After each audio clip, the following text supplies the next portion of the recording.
Hi everyone, welcome back to my channel. So in today's video we are going to paint a simple Thanksgiving greeting card. I'm using size 6 round brush. Although it does depend on brand to brand. See, these two are from different brand, almost similar size, but one brush is size 2 and one is size 6. So you need to choose your brush based on your comfort. Try to keep it on the smaller side rather than keeping it on the bigger side so that we can paint both smaller and bigger element. Definitely you can switch between the brush sizes, but I like to do everything in one go with one brush. So that is why I'm choosing my size 6 round brush. Now with the help of orange color we are going to create two pumpkins here, and I don't have any drawing as of now because I'm going to do it with the help of watercolor directly, and this gonna be super simple. So with the help of orange color I have mixed a little bit of red also into it. I'm creating sections of pumpkin, and it is simple. You need to create an oval shape in the center, and then around it you can start creating a C kind of shape. You can keep the segments a little bigger or smaller based on what kind of pumpkin you needed, but I want to keep it simple, so that is why I'm creating all the sections a little bit bigger in size. So I have created 3 sections like this, one in the center in an oval shape, and around it I have C kind of shape, and these 3 sections are quite bigger in size. Now you can create 2 more side by side but little bit smaller, and in the upward section you can also show little visibility of pumpkin.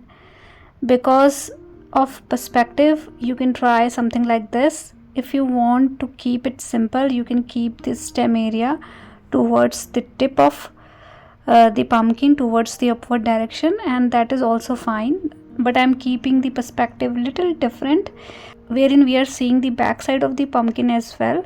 So that is why we have created something like this.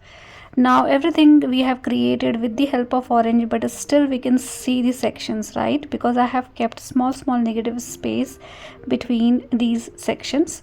So you can try something like this.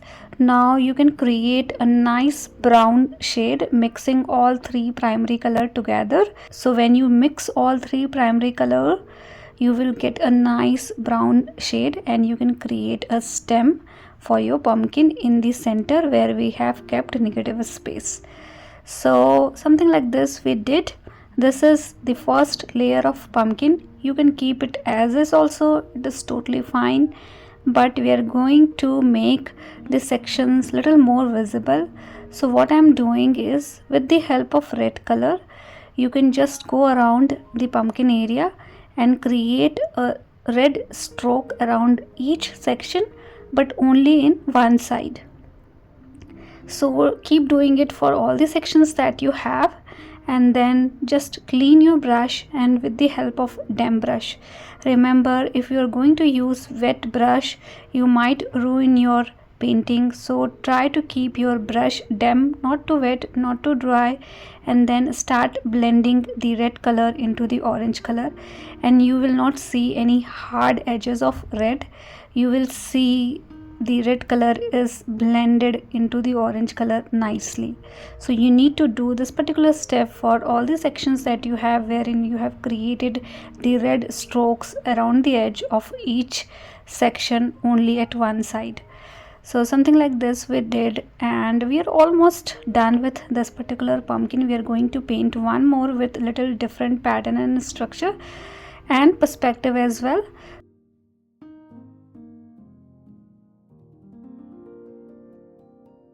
So once done with this particular step, let it dry for some time, and then you can layer it with the help of yellow color. So this step is absolutely not important, but when you layer it with the help of yellow color, you will see little vibrancy into your structure, which I like to have, so that's why I'm doing it. So I'm going around my pumpkin area and creating a layer of yellow color, and my yellow is very translucent.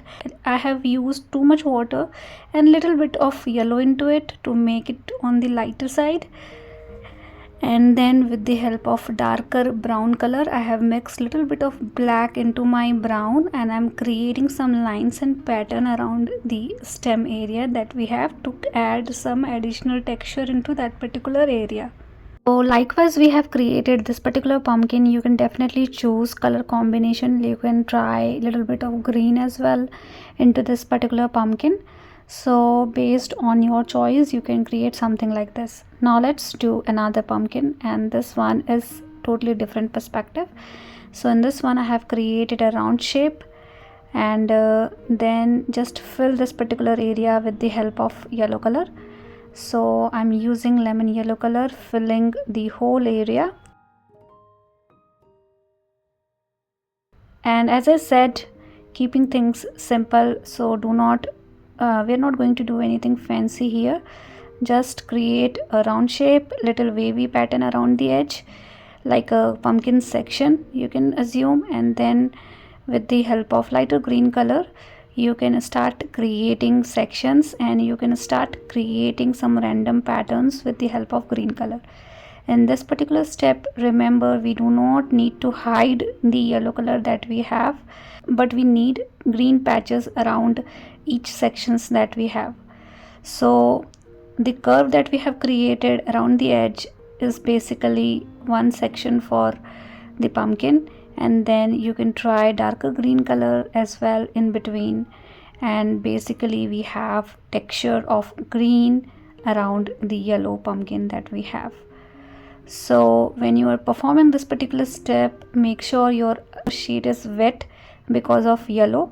If it is dry, try to apply a layer of water into it, or you can also create one more layer of yellow color again. But if you're performing this particular step in a dry sheet, you might not see this kind of result. So try to keep your sheet damp while performing this particular step.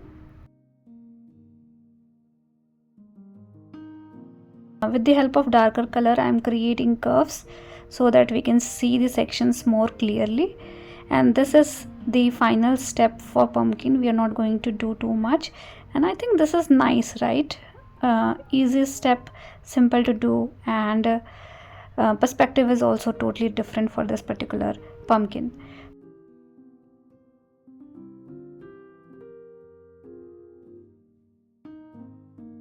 So this much is enough for the pumpkin. Now with the help of darker green color itself, I am creating a stem from the center, because this is totally different perspective. So we have created something like this, but if you find it difficult, you can choose a simple way to paint like we did in the first one. And with the help of darker green color, you can create a stem coming from the center, and you can have little curly structure around the stem area, like also we did in the first pumpkin as well. And see how simple this pumpkin is. So likewise, you can have your own kind of pattern and combination, and you can create your own greeting card. Now with the help of brown color, you can start creating leaves. I am creating one stroke leaves. I am pushing my brush little bit and releasing slowly to get a pointed end, and I am creating two strokes to make it little thicker, and something like this you can create.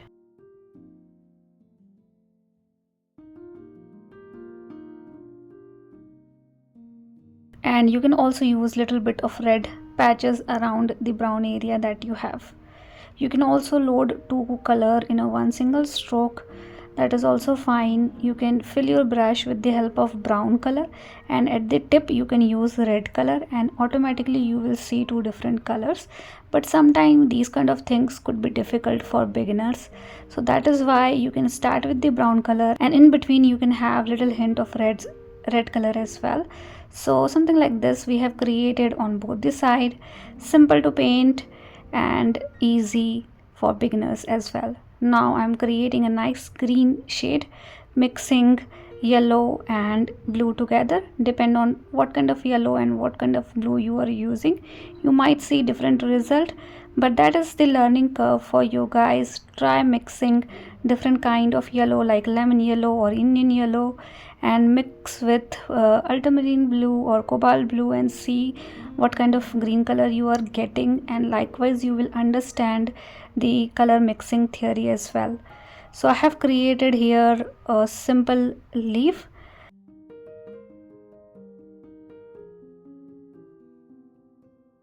Let's try one more time. So I want to keep one leaf here, so I am tilting my sheet. It is totally fine to do something like this, and then create a leaf kind of pattern. You need to create 3 leaves, but all the 3 leaves are attached with each other, and then 2 more at the base, and you will get something like this. So these kind of things might look difficult, but it is easy to paint, right? And now we need different varieties of leaf with different kind of color. So right now I'm using green color itself, creating some simple leaves around the leaf that we have created. Now let's try lemon yellow color, and with the help of this particular color you can create some 2 strokes leaves like this. So basically you need to paint 2 strokes, combine these 2 strokes together to create a one single leaf. If you want, you can also keep a small negative space in between, but I'm not doing it for this particular painting, and I have created something like this.